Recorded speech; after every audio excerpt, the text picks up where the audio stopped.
Tasya of him, the Supreme Personality of Godhead, Amshadeshe, on the shoulders, Ushapim, very beautiful, Nava, new, Ganjamala, garland of lotus flowers, Madhyat, Madan, Madhuvrata, Vaduta, of bumblebees, Gira, with the vibrating, Upagrishtam, surrounded by their humming, Dasto, remain, Nidhaya, after placing the garland, Nikate, nearby, Tadura, the bosom of the Lord, Swadhama, a real resort, Savridahasha, smiling with shyness, Vikashat, glittering, Nayanena, with the eyes, Yata, so situated. Translation by His Divine Grace, Sri Bhaktivedanta Swami Srila Prabhupada ki Jai. Approaching the Supreme Personality of Godhead, the Goddess of Fortune placed upon her shoulders the garland of newly grown lotus flowers, which was surrounded by humming bumblebees searching for honey. Then, expecting to get a place on the bosom of the Lord, she remained standing by his side, her face smiling in shyness. So Lakshmi Devi has appeared by his side. Traduction du verset 8, 8, 24.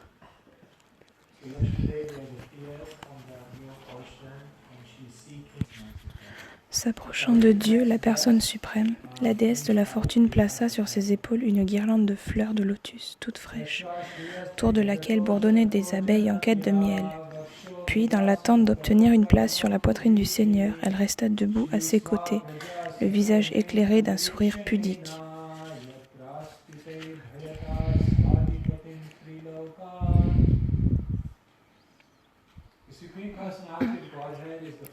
Verset suivant, numéro 25. Dieu, la personne suprême, est le Père des trois mondes, et sa poitrine est la résidence de la mère Lakshmi, la déesse de la fortune, propriétaire de toutes les richesses. La déesse de la fortune, par son regard miséricordieux et favorable, peut accroître la prospérité des trois mondes, ainsi que celle de leurs habitants et de leurs dirigeants, les Devas. Teneur est portée. Selon le désir de Lakshmi Devi, la déesse de la fortune, le Seigneur suprême fit de sa poitrine sa résidence, afin qu'elle puisse bénir de son regard tous les êtres, y compris les Devas et les êtres humains ordinaires. En d'autres termes, puisque la déesse de la fortune demeure contre la poitrine de Narayan, elle voit naturellement tout Bhakta qui adore Narayan. Et lorsqu'elle s'aperçoit qu'un Bhakta s'efforce de servir Narayan avec dévotion, elle est naturellement encline à lui conférer toute prospérité. Les karmis essaient de recevoir la faveur et la miséricorde de Lakshmi, mais parce qu'ils ne sont pas dédiés à Narayan, leur prospérité reste vacillante. L'opulence des bhaktas qui sont attachés au service de Narayan n'est pas comme celle des karmis. Elle est aussi permanente que celle de Narayan lui-même.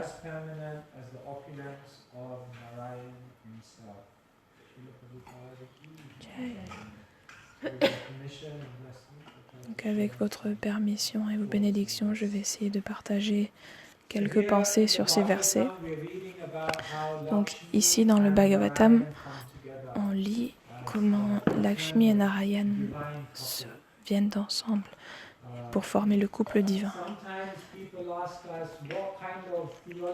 Parfois, les gens nous demandent quelle théologie suivez-vous.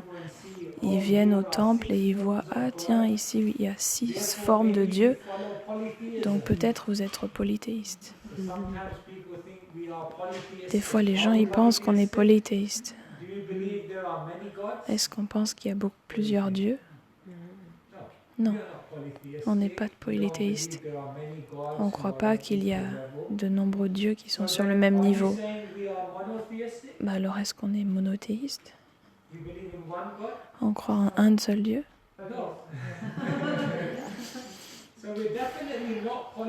Donc on n'est certainement pas polythéiste.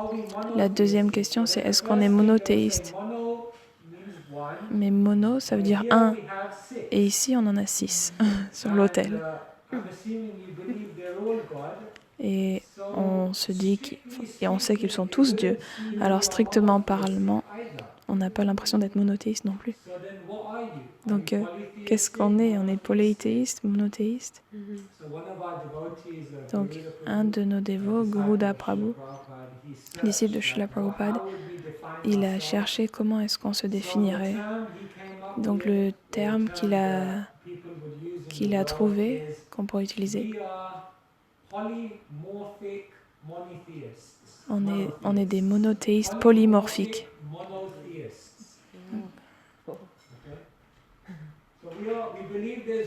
Donc on croit qu'il y a un Dieu, mais ce un Dieu peut prendre plusieurs formes. Mais après il a cherché plus loin et il a dit non, en fait on n'est pas des monothéistes polymorphiques.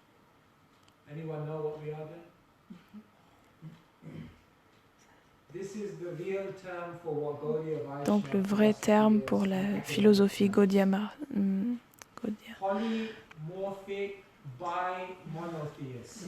On est des bi-monothéistes polymorphiques.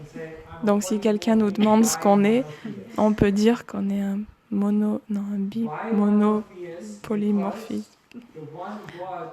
Bi parce que un Dieu a 2 formes, le féminin et le masculin. Et en ce sens, on n'est pas juste monothéiste à croire en un seul Dieu. On croit que ce Dieu, il a une partie masculine et une partie féminine. Et les 2 parties forment Dieu. Donc voilà la forme dans laquelle on définit la philosophie Gaudiya. Il y a un Dieu qui a 2 aspects, et ce Dieu qui a 2 aspects, il peut se manifester de nombreuses formes. Donc on a Radha Krishna, Lakshmi Narayan, Sitaram.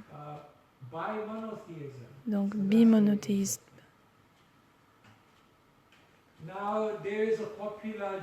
Donc il y a un débat commun dans le monde ou une question que les gens posent souvent, est-ce que Dieu est masculin ou féminin?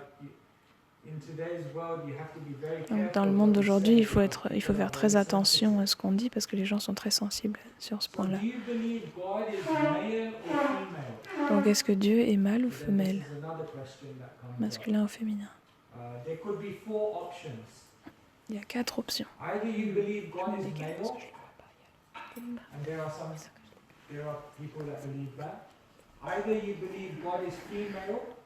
Donc, soit on croit que Dieu est masculin, soit on dit que Dieu est ni l'un ni l'autre, ou que Dieu est les 2. Which one do you think most represents our position? Dieu représente. No one believes Krishna is God.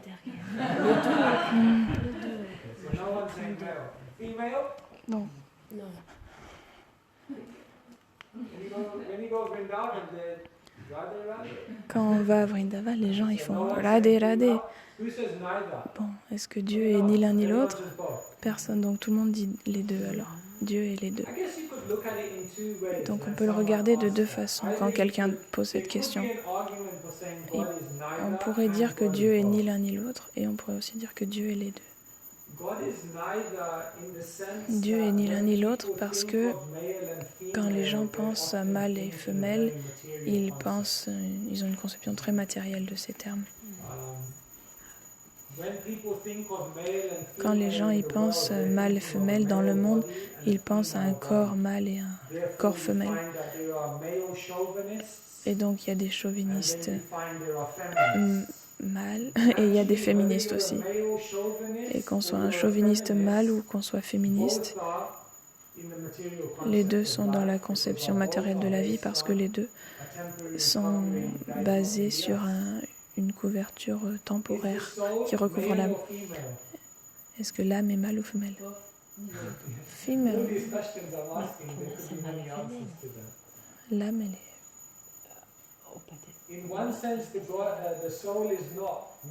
Donc, dans un sens, l'âme, elle est ni femelle ni mâle, parce que le corps, il est mâle ou femelle, mais dans la vie précédente, on aurait pu être n'importe lequel.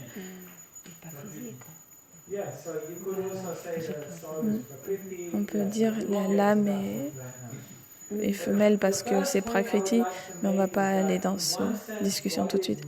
Donc dans un sens, Dieu est ni mâle ni femelle parce que dans la conception matérielle de la féminité et de la masculinité.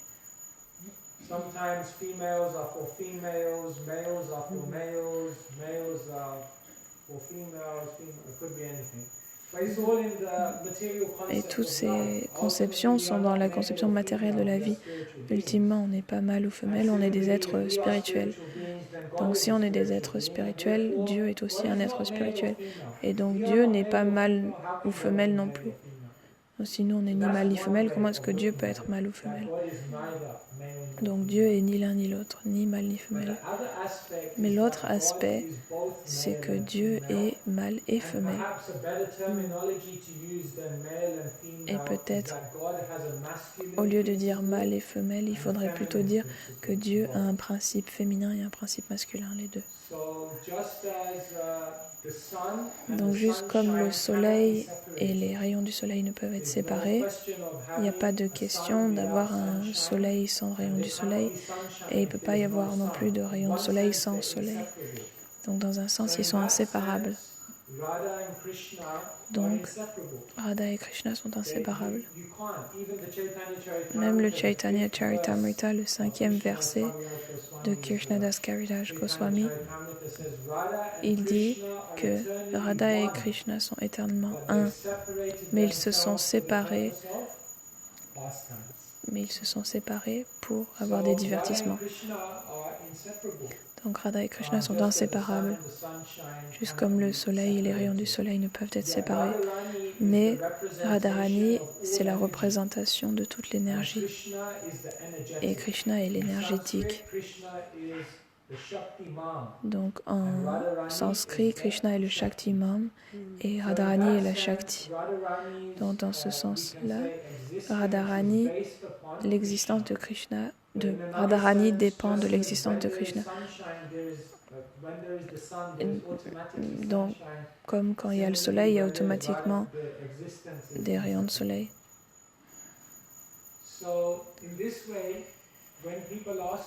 Donc, quand les gens nous demandent est-ce que Dieu est mâle ou femelle, on peut dire Dieu est les deux. Il est mâle et femelle.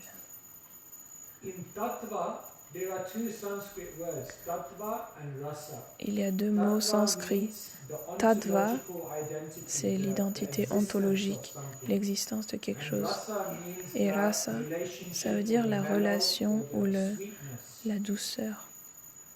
Dans le tattva, Krishna est le suprême, parce que Krishna a les 6 opulences.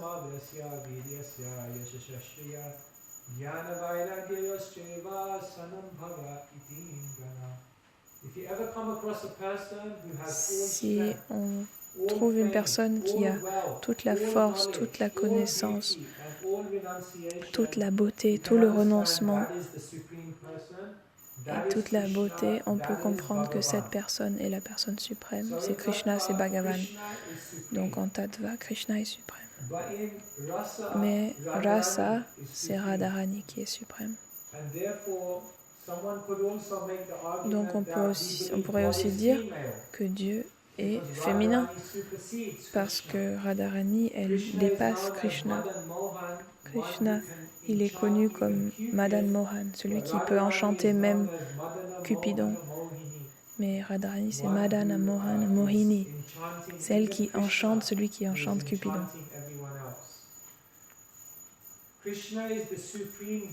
Krishna est le Dieu suprême et Radharani, c'est celle qui adore Dieu de façon suprême.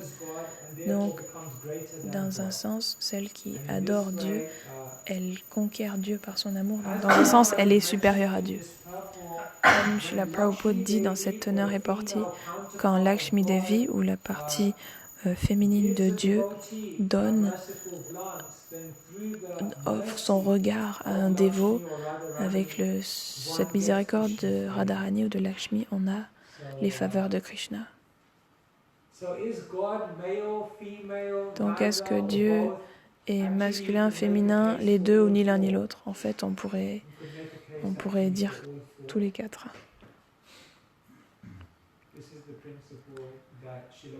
Voilà le principe que Prabhupada nous enseigne. Et quand on regarde la philosophie Gaudiya Vaishnava, on commence à comprendre pourquoi cette théologie est la plus avancée du monde. C'est pas juste quelque chose qu'on crie parce qu'on est fier ou parce qu'on veut se sentir bien. Il n'y a pas de compréhension aussi détaillée dans aucune autre écriture. Toutes les religions qu'on suit avec sincérité sont vraies et peuvent nous apporter à Dieu, nous amener à Dieu. Mais si on regarde l'avancement de la théologie, on peut voir 4 facteurs. Le premier, est-ce que la philosophie est très compréhensive, c'est-à-dire est-ce qu'elle peut répondre à toutes les questions de la vie? Le deuxième aspect, à quel point la compréhension de Dieu est intime. Numéro 3, quelle influence de bon augure est-ce que la philosophie a dans notre vie?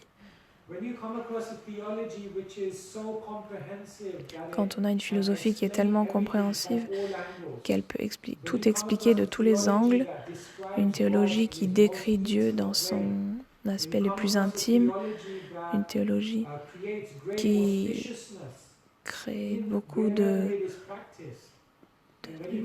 d'énergie, de bon augure, et une philosophie qui a une beauté, une poésie, du charme.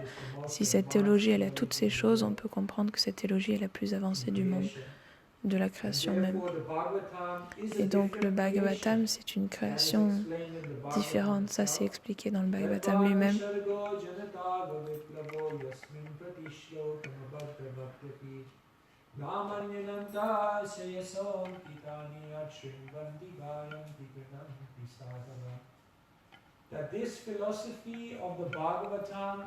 Cette philosophie du Bhagavatam, c'est une création à part entière. Et elle est tellement différente et profonde qu'elle va créer une révolution dans le monde, dans les vies impies de la civilisation. Et donc ces vérités du Bhagavatam enrichissent le monde et nous donnent beaucoup de visions sur la vie. De nos jours, dans le monde, il y a beaucoup de sentiments sur l'inconfort au sujet du sexe.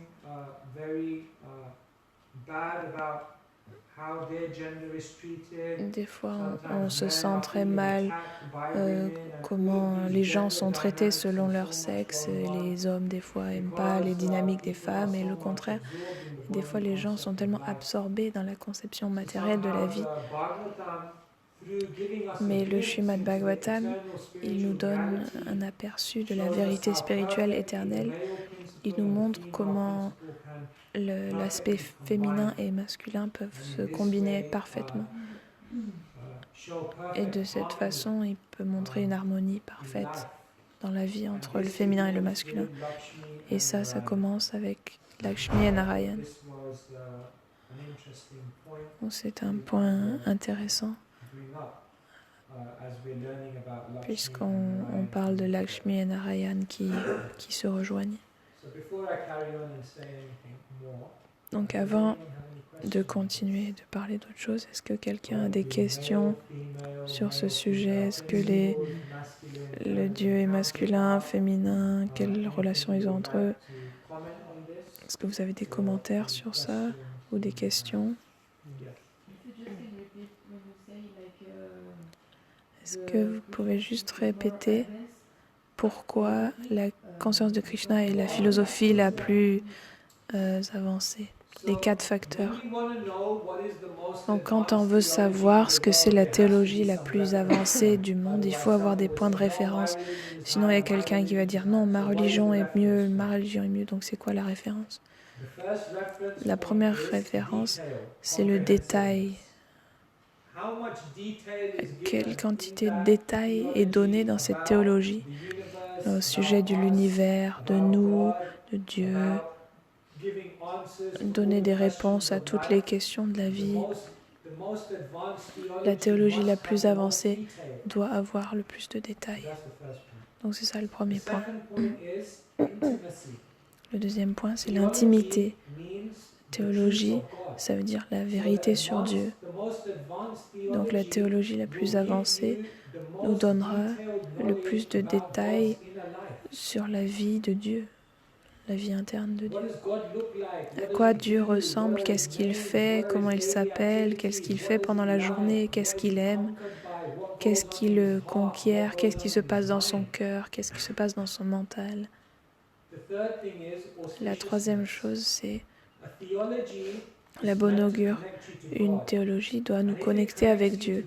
Et si elle nous connecte avec Dieu, automatiquement, ça devrait nous rendre divins.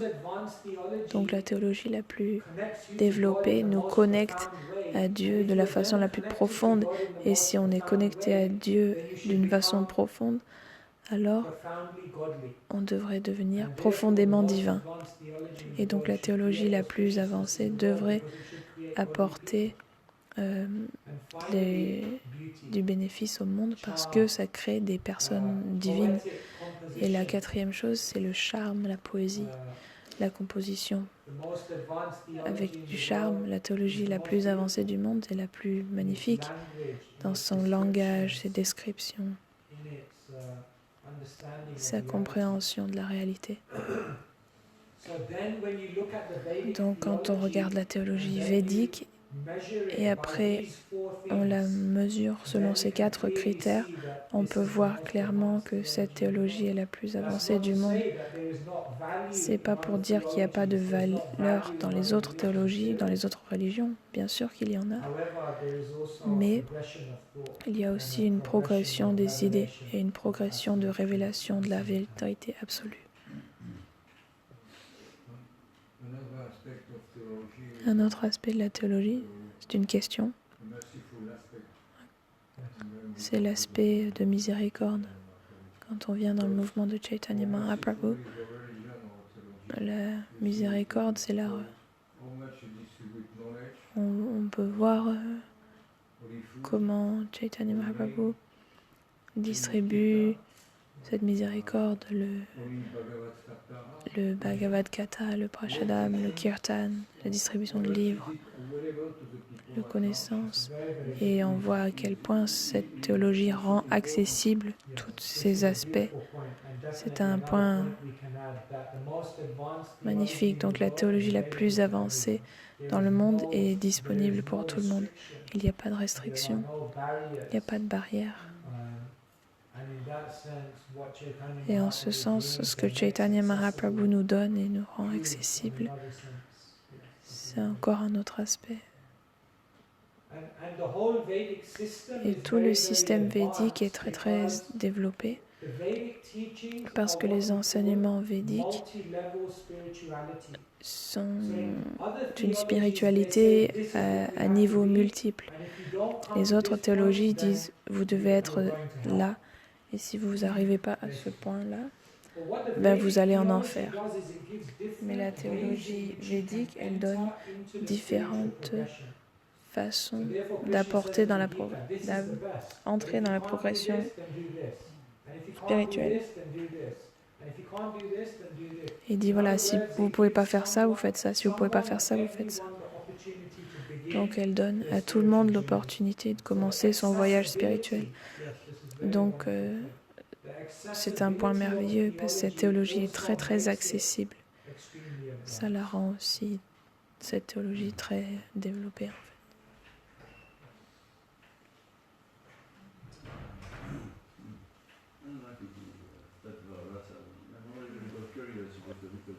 Question, un petit détail sur le premier verset.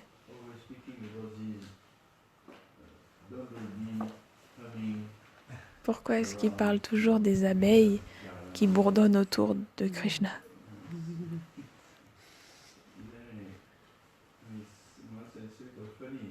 C'est un petit peu rigolo dans un sens. Il y a toujours des abeilles. As in, like bees are normally like a disturbance, like that. You mean?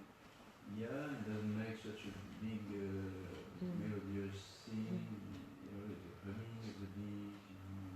On parle toujours des bourdonnements des abeilles. Donc normalement, quand on pense aux abeilles, c'est un point intéressant. À Vrindavan, il y a un endroit qui s'appelle Prema Sarova. Et à Prema Sarova, Radha et Krishna étaient l'un à côté de l'autre. Et il y a une abeille qui est venue.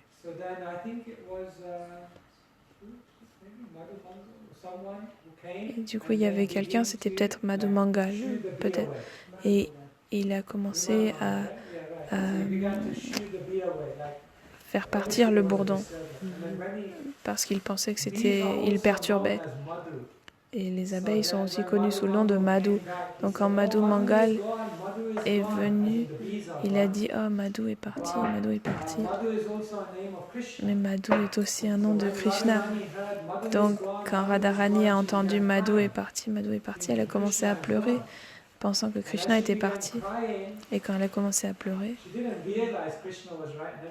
elle ne s'est pas rendue compte que Krishna était juste à côté d'elle. Elle s'est juste dit « Oh non, Madhu est parti ». Et quand Krishna a vu Radharani pleurer, lui, il a commencé à pleurer. Et leurs larmes a formé le lac qui s'appelle Prema Sarova. Donc c'est vraiment une belle histoire. Mais dans cette histoire, ils essayaient de se débarrasser des bourdons.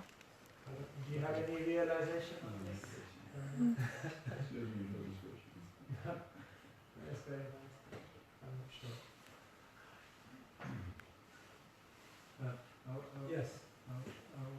I often give this explanation of the title of Krishna book, Krishna the Supreme Personality. Donc Gary Gordon Prabhu dit qu'il donne toujours cet exemple du pourquoi le livre de Krishna s'appelle Krishna, Dieu la personne suprême. Krishna est une personne, il a différentes personnalités.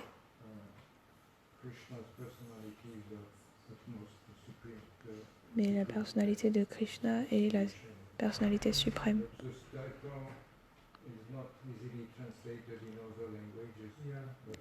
Et ce titre n'est pas traduit très facilement dans d'autres langues, mais en anglais, le titre donne bien ces trois éléments que Krishna est une personne, il est suprême et il a différentes personnalités. Quand il est venu, Sutapa Prabhu est venu à la conscience de Krishna, il se demandait toujours c'est quoi ce mot Godhead. Il trouvait très bizarre, il n'avait jamais entendu ce mot avant. Et Prabhupada utilisait constamment ce mot Godhead. Donc, peut-être quelqu'un a des réalisations sur ça. Bien sûr, Godhead, ça met l'emphase sur l'aspect personnel. Est-ce que quelqu'un a des pensées sur ce mot? Pourquoi pas Dieu?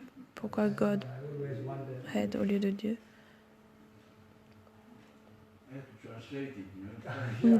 Gopaswami explique qu'il a dû traduire ce mot en français et c'était difficile. quand les traducteurs français ont approché Prabhupada, ils avaient des traductions différentes. Et il y en a qui disaient, bon ça, Supreme Personality of Godhead, on ne peut pas traduire en français.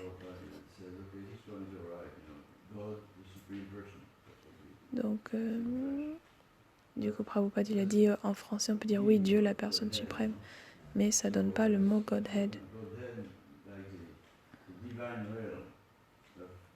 Godhead, ça parle du royaume suprême des personnalités différentes. Donc ça peut parler. Donc dans tous les Vishnu Tattva, Godhead, Krishna, c'est la personnalité suprême de toutes les personnalités.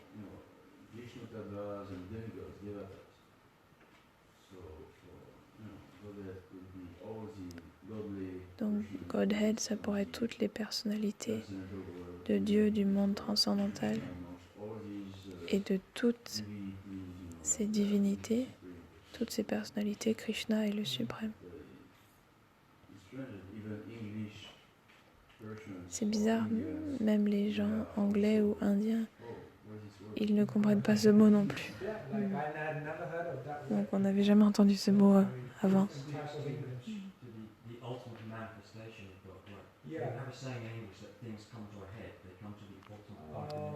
En anglais, commentaire, en anglais, on a une expression que les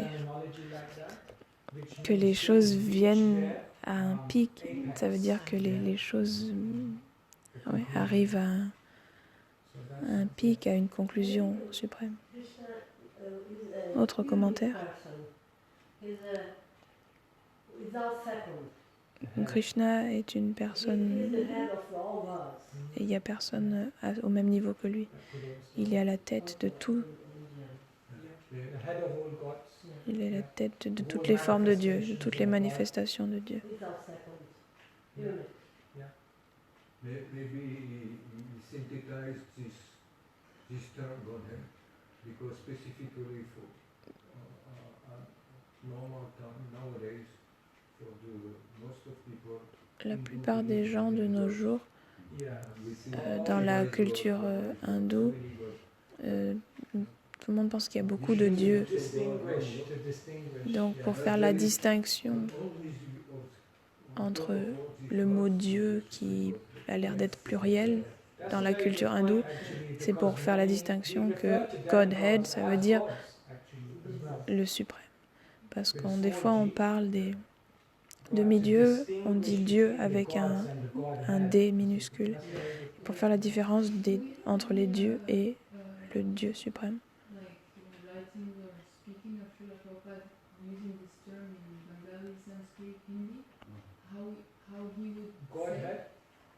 Godhead? Yeah. Would be interesting maybe to know. I mean, I don't think there is a Sanskrit word. I think it's Bhagavan, no?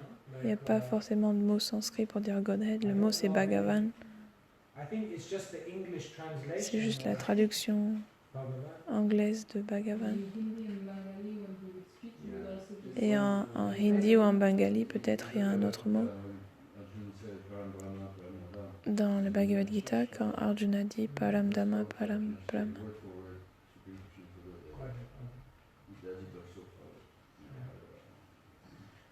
Prabhupada le traduit comme Dieu la personne suprême, mais il traduit aussi Bhagavan comme Dieu la personne suprême.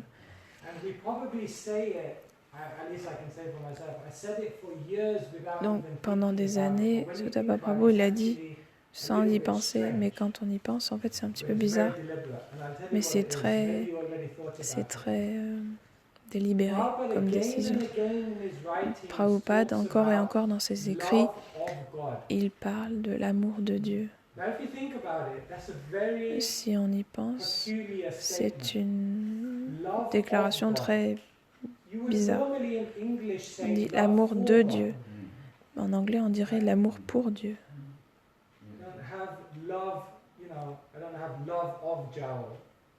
Il n'a pas de l'amour de Joao, il a de l'amour pour Joao.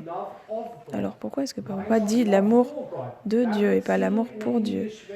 Dans la langue anglaise, ce serait plus logique de dire comme ça.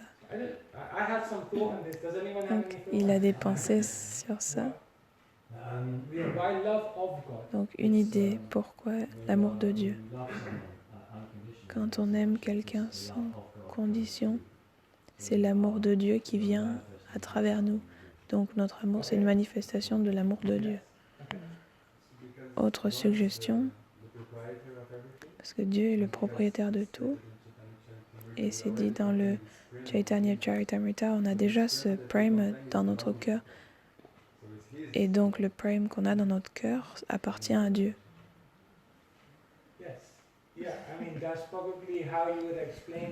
Donc oui, c'est comme on pourrait l'expliquer. Donc le prem qu'on a dans notre cœur, c'est l'énergie, le shakti interne de Dieu. Et ce shakti est investi dans l'être vivant, et après l'être vivant redonne cet amour à Krishna. Jiva Goswami donne un magnifique exemple d'un joueur de flûte. Le joueur de flûte met son souffle dans la flûte et cet air sort des trous, produit un son merveilleux et re-rentre dans ses oreilles. Donc c'est un peu comme l'amour, c'est un petit peu comme ça. Le shakti de Dieu est investi dans l'être vivant, et l'être vivant offre cet amour de nouveau à Dieu, et c'est ça qui enchante le Seigneur lui-même. Donc l'utilisation des mots de Prabhupada est vraiment très profonde. Et il y a beaucoup de sens en fait quand on regarde de près.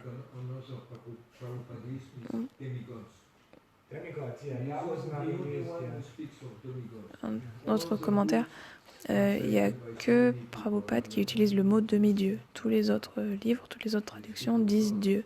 Ils parlent des dieux. Mais il y a seulement Prabhupada qui parle de demi-dieu.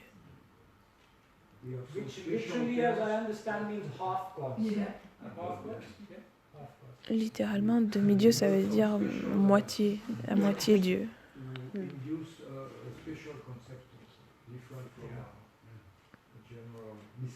Et donc, Prabhupada, il a clarifié cette mauvaise compréhension en donnant le mot demi-dieu. Autre question. Ça veut dire quoi le mot Shakti? Pensez que ce Shakti c'était l'énergie féminine. Est-ce qu'il y a d'autres sens? Donc oui, Shakti ça veut dire l'énergie. L'énergie c'est féminin. L'énergétique est masculin et l'énergie est féminine. Donc en ce sens, comme Vidura disait, on est tous en fait féminins. Il y a une histoire, peut-être pas tous les Gaudiya acceptent, mais hier il parlait d'une sainte, une femme sainte, Mirabai, et elle avait de l'amour pur pour Dieu et elle voyageait partout, elle chantait les gloires de Krishna et puis elle est venue à Vrindavan et elle voulait rencontrer Jiva Goswami. Et Jiva Goswami était un Goswami, il était un Babaji complètement renoncé. Donc quelqu'un lui a dit, Mirabai veut te rencontrer. Et Jiva Goswami il a dit, non, désolé, je ne peux pas, je suis un homme et elle c'est une femme, je ne peux pas, ce ne serait pas approprié. Et apparemment elle a répondu, envoyé un message, non, personne n'est un homme, tout le monde est l'énergie du Seigneur.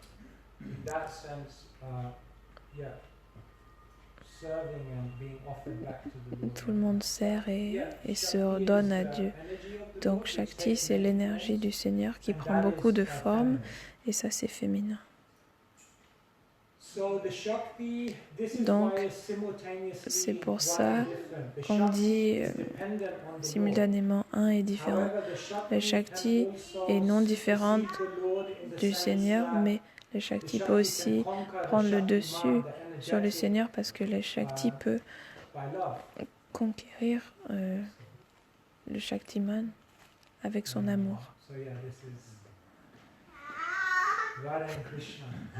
Donc voilà, Radha et Krishna. Juste, il y a une histoire de Jadurani qui faisait ces magnifiques peintures de Krishna Et une fois, elle essayait de peindre Radharani et elle cherchait une peinture qui pourrait représenter Radharani très, très bien. Et donc elle a trouvé une peinture qu'elle aimait bien et donc elle s'est basée sur une peinture qu'elle a trouvée, elle a un petit peu copié. Mais dans cette peinture, la femme ne regardait pas l'homme, elle regardait ailleurs. Et donc elle a copié de la même façon. Et donc il y a une image de Krishna et Radharani. Radharani, elle tient une guirlande, mais elle regarde dans l'autre direction. Et Prabhupada, il l'a vu, il a fait Donc Radharani a un autre amoureux. Donc Jadurani, son cœur plongé, a dit oh non, j'ai fait une offense. Et Prabhupada, il l'a regardé, il dit non, c'est une très jolie peinture. Cette peinture, elle est tellement bien. Elle est tellement magnifique cette peinture que Radharani cherche à donner sa guirlande à la personne qui a fait cette peinture.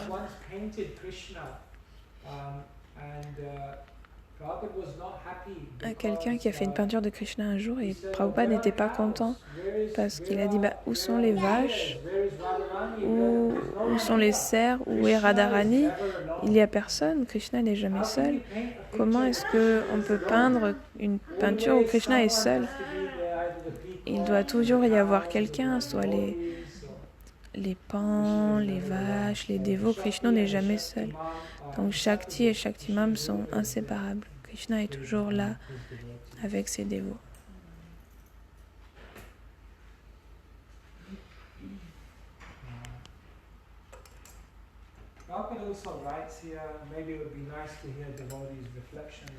Prabhupada écrit aussi dans la teneur et portée. Les karmis essayent d'obtenir la faveur de Lakshmi, mais puisqu'ils ne sont pas des dévots de Narayan, leur opulence est vacillante. L'opulence des dévots qui sont attachés au service de Narayan n'est pas comme l'opulence des karmis. L'opulence des karmis est permanente comme l'opulence de Narayan lui-même. Donc ce point est très intéressant. Donc Prabhupada dit que l'opulence des karmis est vacillante, mais l'opulence des dévots est permanente. Alors, je ne sais pas ce que c'est votre expérience dans l'ISKCON, mais mon expérience, c'est qu'en général, les dévots galèrent pour avoir de l'opulence.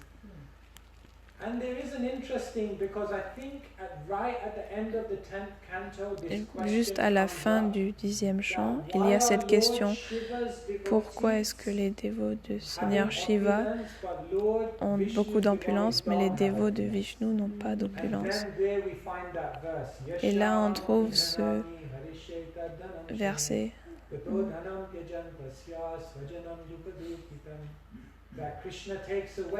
Ce verset dit que Krishna, il enlève tout le dhanam, toute l'opulence, pour qu'on puisse rentrer dans une relation plus profonde. Donc, est-ce que quelqu'un a des pensées sur ce point? L'opulence des dévots qui sont attachés au service de Narayan n'est pas comme l'opulence des karmis. L'opulence des dévots est permanente, comme l'opulence de Narayan lui-même. Donc, un commentaire. On juge souvent l'opulence sur les bijoux, les voitures, les choses qui ont de la valeur. Et donc, on aurait tendance à considérer notre opulence selon nos possessions. Mais Prabhupada dit que l'opulence du dévot, c'est le service et les relations. Donc, on peut dire que ça dépend comment on définit l'opulence. Est-ce qu'on compare à notre conception matérielle de l'opulence? Mais Prabhupada n'avait pas cette même vision. Donc ça dépend peut-être de notre perception. Donc, c'est quoi l'opulence en fait? Il faut se demander ça. L'opulence, c'est l'amour, le service, la connaissance. Mataji a donné une classe que l'opulence c'est la terre et les vaches, c'est ça la vraie richesse. Donc ce qu'on conçoit comme l'opulence n'est peut-être pas une conception correcte de l'opulence. Donc il y a l'opulence matérielle et l'opulence spirituelle. Est-ce que vous avez d'autres pensées sur ce sujet que l'opulence des dévots est permanente? Ça veut dire quoi que l'opulence des dévots est permanente comme l'opulence de Narayan lui-même? C'est intéressant comme point. En général, Lakshmi, elle vient et elle part, Chanchala. Mais pour les dévots, Lakshmi est toujours là. Elle ne s'en va pas. Elle est toujours avec les dévots.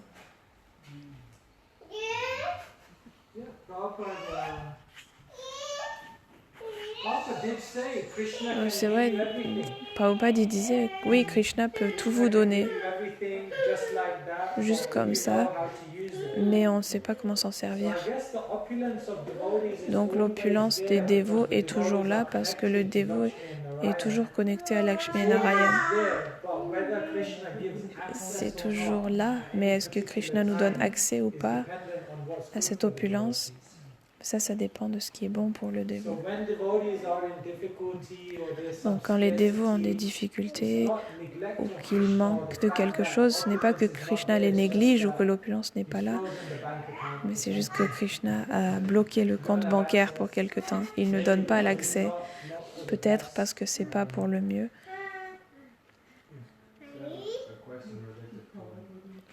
Une autre question?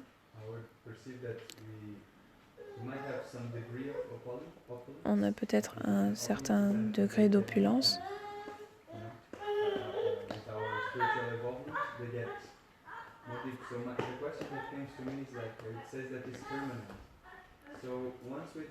Mais donc, on dit que notre opulence, est-ce qu'elle s'accroît avec notre progrès spirituel ou est-ce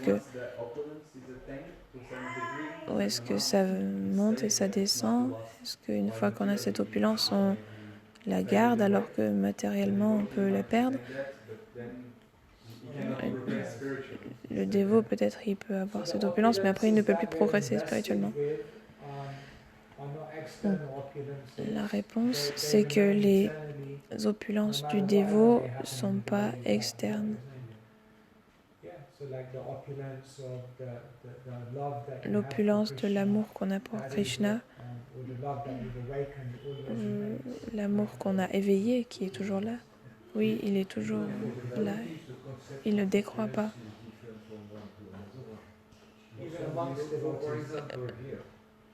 Autre commentaire, même parmi les dévots, ils n'ont pas la même conscience de l'opulence. Donc pour nous, l'opulence, c'est d'avoir les oiseaux qui chantent, de ne pas avoir de fumée toxique dans l'air, d'avoir de l'eau claire, des fruits, des légumes frais du jardin, des vaches. C'est une forme d'opulence qu'on peut apprécier. Et dans la ville, un temple en ville, l'opulence, ce serait d'avoir beaucoup de visiteurs, d'avoir un Rathayatra énorme. On distribue des quantités énormes de prashad.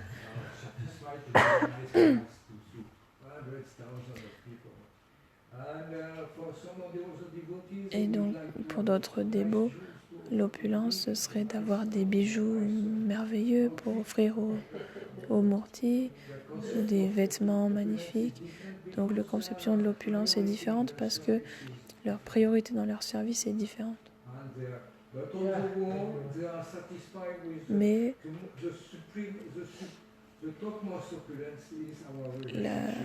l'opulence suprême, c'est notre relation avec Krishna. Ça, c'est notre vrai bijou. Et c'est entouré par notre service et par ce qu'on fait pour rendre cette relation tangible. Mais le bijou, c'est la relation avec Krishna. Et tout ce qui est autour, les dévots, le service lui-même, ou les articles pour faire ce service sont une expansion de ce bijou, le trésor.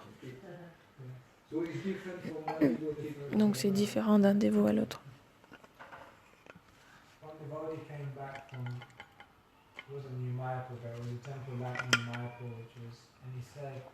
Il y a un dévot qui est arrivé dans un temple qui ressemblait à la nouvelle Mayapur. Il a dit « Oh, le silence me rend sourd. Le silence est assourdissant. » Parce qu'il avait passé tellement de temps en ville, il est arrivé et il y avait tellement peu de bruit que c'était trop pour lui.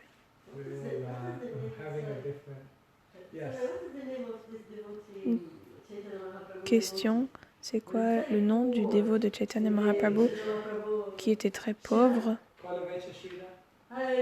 Kolavecha Sridhar.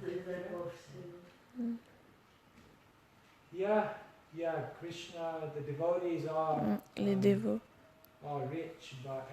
de Krishna sont riches, mais extérieurement, pas forcément. Dans le livre de Krishna, c'est expliqué dans le divertissement de Nalakuvara et Manigriva que les brahmanas restent pauvres exprès. Dans ce divertissement de Nalakuvara et Manigriva, c'est dit que de tous les intoxicants, Kunti Devi, elle dit qu'il y a différentes sortes d'opulence, l'éducation, la connaissance, la beauté, le statut de naissance. Mais de tous ces intoxicants, le pire, c'est l'intoxication par l'opulence, par la richesse. Donc, comment Lakshmi Devi agit dans la vie d'un dévot, c'est difficile de savoir.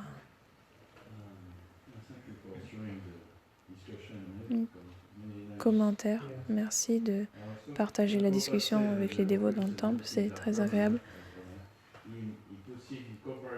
Prabhupada, quand il parle du mot permanent, il met ça en parallèle avec l'opulence matérielle.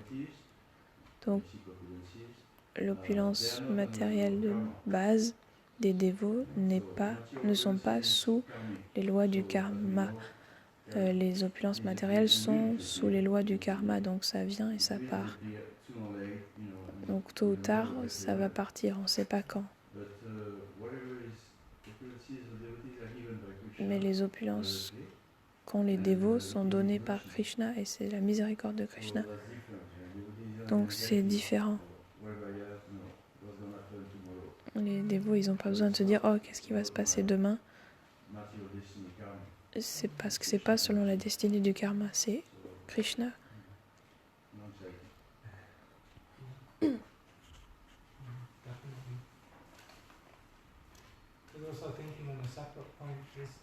Sudhava Prabhu pensait aussi un point différent. C'est très intéressant quand on va à Mayapur, dans le complexe de Mayapur, il y a ce temple énorme qui se construit. Et quand on rentre par le portail principal, il y a la petite cabane où ils font le kirtan de 24 heures. Et c'est très rigolo parce qu'on regarde cette hutte et après on regarde ce temple immense et il s'est toujours dit, je pense que dans aucun projet du matériel, ils auraient un temple tellement grandiose et juste à l'entrée avoir cette petite hutte. Mais Prabhupada a donné l'instruction précisément que cette hutte doit rester. Elle doit être préservée. Prabhupada a dit qu'il ne faut jamais l'enlever.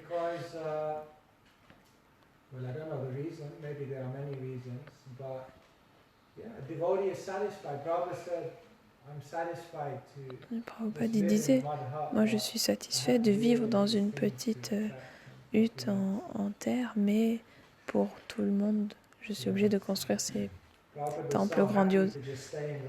Prabhupada, il aurait été content de rester au temple Radha Damodar.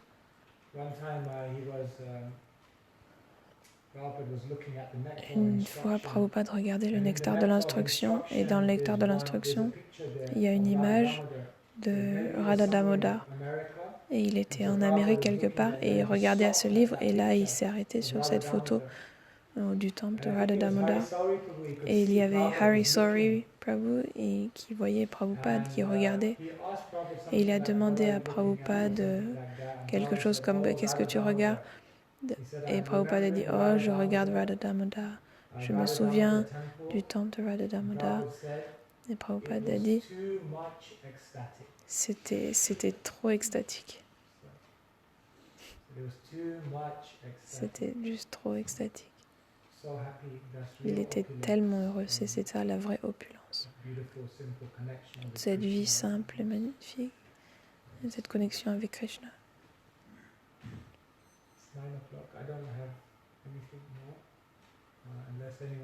Donc, il est 9h.